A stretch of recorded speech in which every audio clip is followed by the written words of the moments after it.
Hi, everyone. This week, we're going to talk about organizing and visualizing your data. Now, you notice that the slide here says organizing and visualizing variables.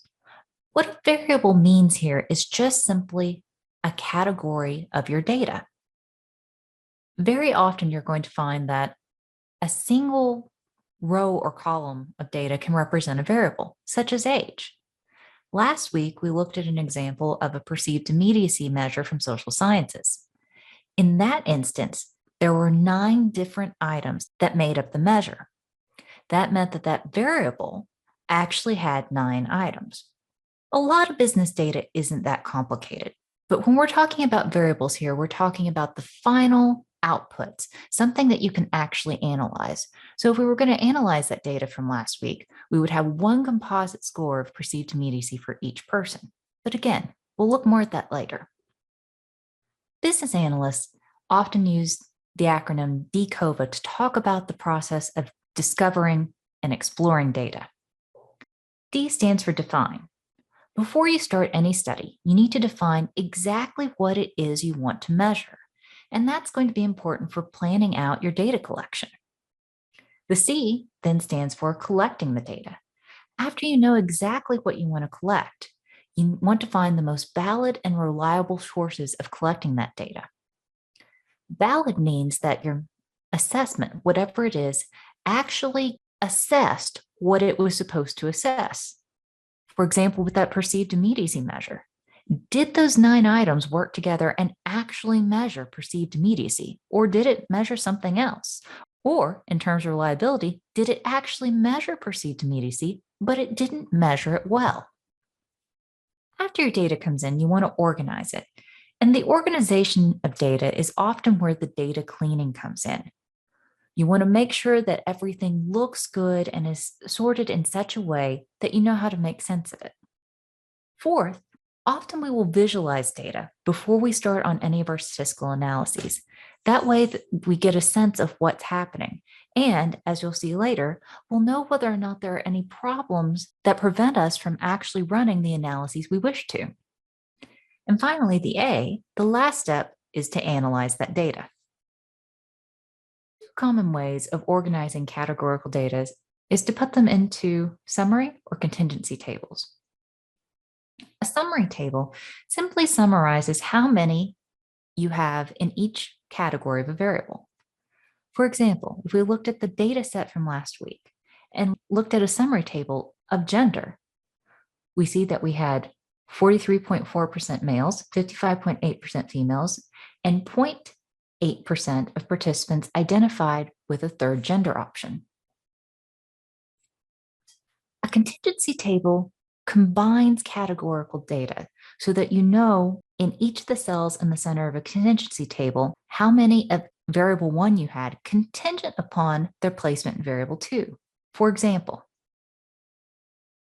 in the cell that is third row from the top and third column from the left, you see the number 24. That 24 is at the intersection of male and first year.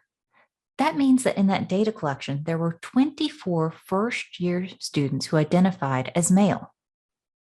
The number that goes in that cell is contingent both upon how participants identified their gender and their class rank, and that's why it's called a contingency table.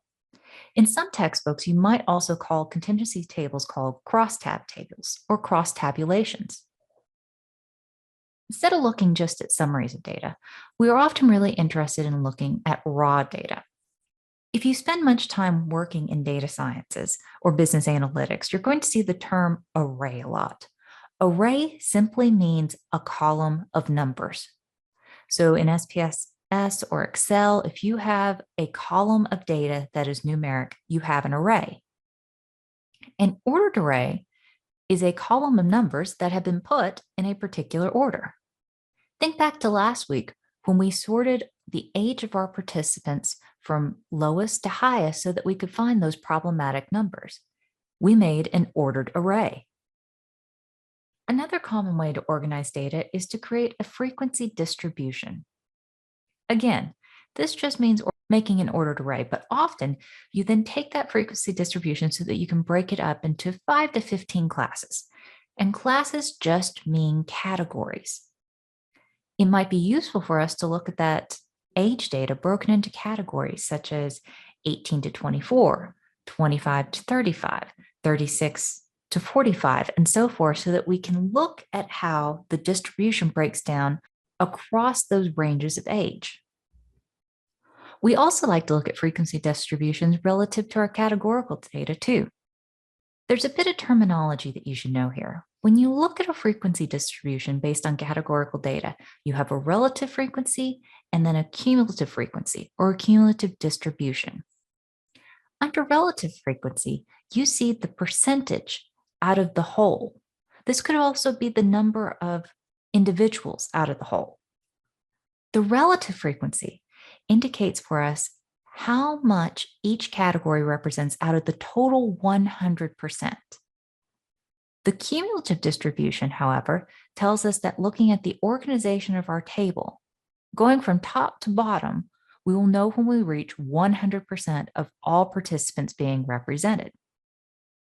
This is useful if you ever need to organize your data in such a way so that you can see as you go how particular categories of data represent the larger whole in combination. We see here that by the time we account for all students who identify as male and female, that accounts for 99.2% of the cumulative distribution. That's not useful for me to know for the data set we have, but that's how you would use this sort of distribution. Visualizing data really helps you understand what you're looking at, what you have, what you can do with it. For categorical data, some of your most common visualizations are the bar chart and the pie chart.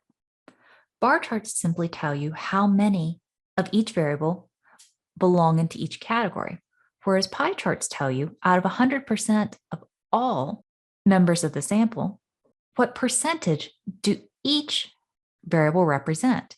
It visualizes that relative frequency. Another common visual for change over time is the line chart. It produces a line showing you how a variable either increases or decreases across time. Now, your book also mentions that Pareto charts are common. I don't really agree with that, and neither do a lot of economists. A Pareto chart is something that combines a line chart with a bar chart. Now, Excel can produce this for you very easily, but I've seen very few reasons that this was actually an ideal way to visualize data. So we're not going to talk about that anymore in this class.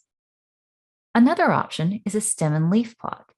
A stem and leaf plot visualizes how many times an individual response occurs in a data set. In the stem and leaf plot of age, for example, we see that in the data, we had exactly one person indicating they were less than or equal to 0 years old. We had 4 people indicate they were 17. 71 indicate they were 18. So we see those frequencies and the numbers represented by them. And then to the right, a bunch of zeros. Those zeros are proportional to the percent of the whole that each of those categories represent.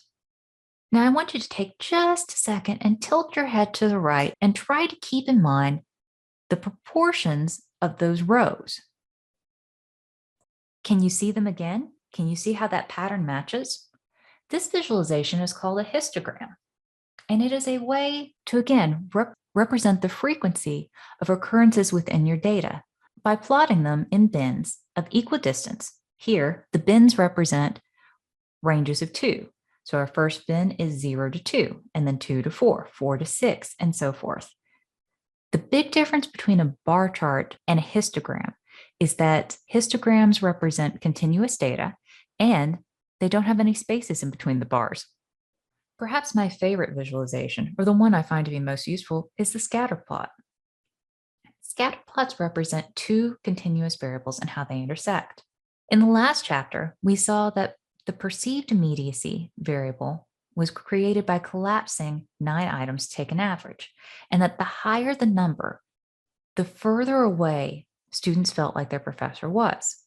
Here, perceived immediacy is plotted on the x-axis of the scatter plot. On the y-axis, I have a variable called computer-mediated immediate behaviors. This is another social science measure that is composed of 5 continuous items. And again, these have been collapsed into one average score for each participant so that we can do something with it. Computer-mediated immediate behaviors are good email practices simply. They're doing things like using positive language, addressing respondents by name, responding in a timely manner. Look at how these data trend. That's the beauty of scatter plots. They let you see what's happening. Do you see how when computer-mediated immediate behaviors are high, that perceived immediacy variable is very low? And vice versa, when computer-mediated immediate behaviors get low, perceived immediacy gets high. Here, the higher number on the y-axis, the more frequently instructors use these good behaviors. Whereas again, on the x-axis, the higher the number, the more distant students felt from their professor. So these variables are inversely related. This tells us that the more professors were diligent to use these good behaviors, the closer their students felt to them.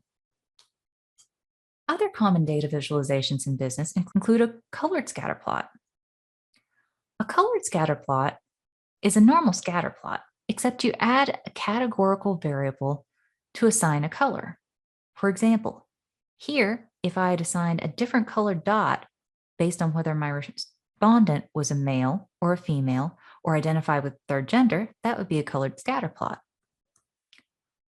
Another common visualization is a bubble chart, and this is where you add a third continuous variable to a scatter plot and let the size of the bubble represent that third variable.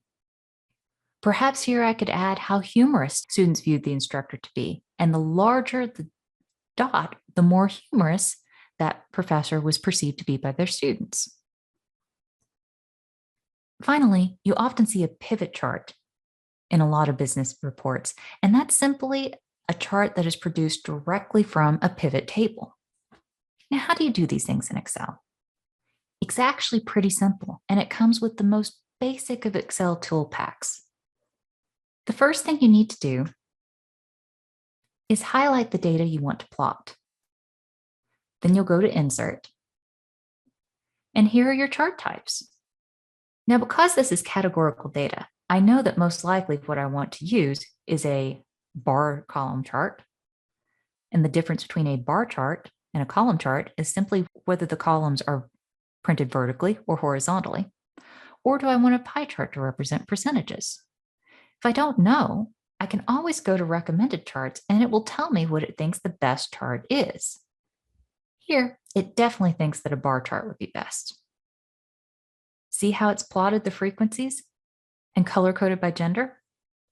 Now here it's only given category 1, 2, 3, 4, 5, and 6. Why did it do that? Well, it's because I didn't highlight things appropriately. If I go back and I leave out that total row and I remember to highlight class rank as well, then I go back to Insert, Recommended Charts, and Bar Chart. Now it knows exactly what I meant to do. And giving it a title is very easy. I just need to double click and start typing. In Excel, there are a variety of charts that you can create. Here are the column charts, which have vertical columns, the line charts for time data, the pie charts for frequencies, the bar charts if you want horizontal data, area charts, which are line charts that also shade beneath the line. Again, I don't see a lot of use for these in my field, but I know that economists find them to be quite useful. Here you have your scatter plot. Again, scatter plots are useful for continuous data. Here I have that raw data representing how students rated their professors' computer-mediated immediate behaviors and perceived immediacy on a scale of 1 to 7.